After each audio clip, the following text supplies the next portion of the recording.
प्रयागराज, ये नाम आज भारत ही नहीं पूरा विश्व जानता है, क्योंकि यहाँ इतना बड़ा जन सैलाब कुंभ के मेले में आया था जितना कि पूरी दुनिया में हो पाना मुश्किल है।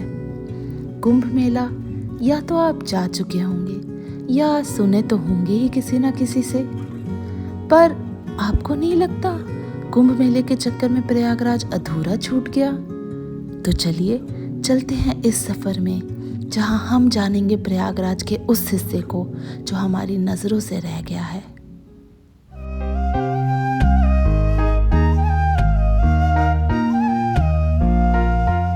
तो ये है त्रिवेणी संगम, जहां गंगा, यमुना और अदृश्य सरस्वती एक हो जाती है। ये सिर्फ 3 नदियों का मिलन नहीं, ये 3 शक्तियों का संगम है, आस्था, विश्वास और मोक्ष। सुबह की पहली किरण जब इन लहरों को छूती है तो ऐसा लगता है जैसे हर बूंद में एक नई शुरुआत छुपी हो। कहते हैं यहाँ डुबकी लगाने से सिर्फ शरीर नहीं, मन भी पवित्र होता है। यहाँ आने वाला हर इंसान कुछ न कुछ पीछे छोड़ जाता है, दर्द, पछतावा या शायद खुद का एक हिस्सा, और साथ ले जाता है एक अनकहा सुकून। शायद इसीलिए सदियों से ये संगम लाखों लोगों की उम्मीदों का ठिकाना बना हुआ है। संगम के किनारे खड़ा अकबर का किला इतिहास की एक खामोश गवाही है। मुगल बादशाह अकबर ने इसे बनवाया था, लेकिन इसकी दीवारों में सिर्फ ईंटें नहीं, सदियों की कहानियां बसती हैं। और इसी किले के भीतर एक और रहस्य छिपा है, अक्षय वट।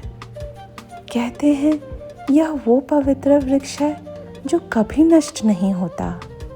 अक्षय यानी जो हमेशा बना रहे। मान्यता है कि इस वृक्ष के दर्शन मोक्ष की ओर एक कदम है।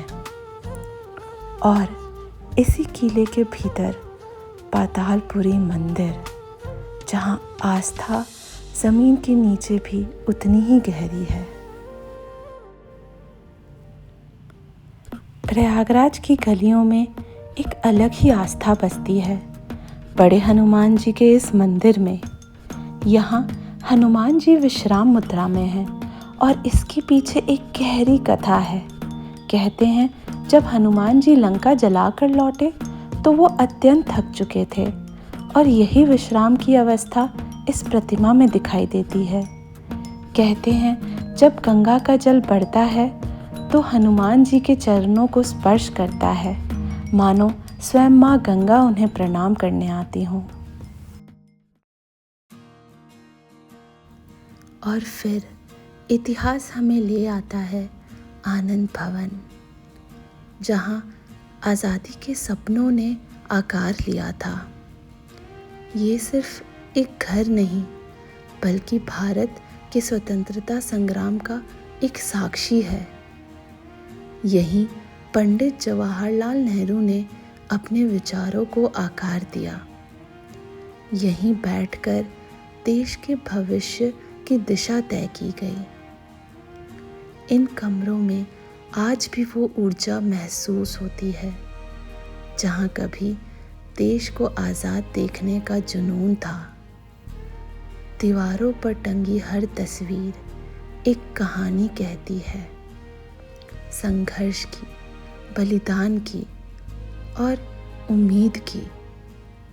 यहाँ आकर एहसास होता है कि आज़ादी सिर्फ एक शब्द नहीं, एक संघर्ष है, एक भावना है। और शायद यही कारण है कि आनंद भवन आज भी हर भारतीय के दिल के करीब है।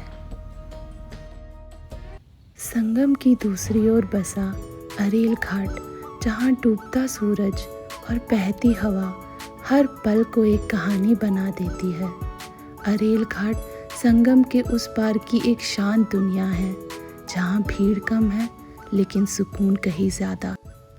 और इस सफ़र के अंत में शिवालय पार्क, जो सिर्फ एक पार्क नहीं बल्कि एक आध्यात्मिक यात्रा है। यहाँ भारत के प्रसिद्ध ज्योतिर्लिंगों और शिव से जुड़े मंदिरों की झलक एक ही जगह पर देखने को मिलती है। जैसे पूरे भारत की तीर्थ यात्रा कुछ ही कदमों में सिमट गई हो। हर एक छोटा मंदिर अपने भीतर एक बड़ी आस्था को समेटे हुए है। यहाँ चलते हुए ऐसा लगता है मानो कि हम एक एक करके शिव के अलग अलग रूपों के दर्शन कर रहे हों। शहर के शोर से दूर ये जगह आपको सिर्फ सुकून नहीं देती, बल्कि आपको भीतर से जोड़ती है। यहाँ की शांति सिर्फ बाहर नहीं, अंदर भी उतरती है। प्रयागराज सिर्फ एक शहर नहीं, ये एक एहसास है जहाँ हर मोड़ पर इतिहास है, आस्था है और एक कहानी है जो शायद आपकी अपनी कहानी बन जाए। अगर आप कभी खुद को ढूंढना चाहें तो एक बार प्रयागराज ज़रूर आएं।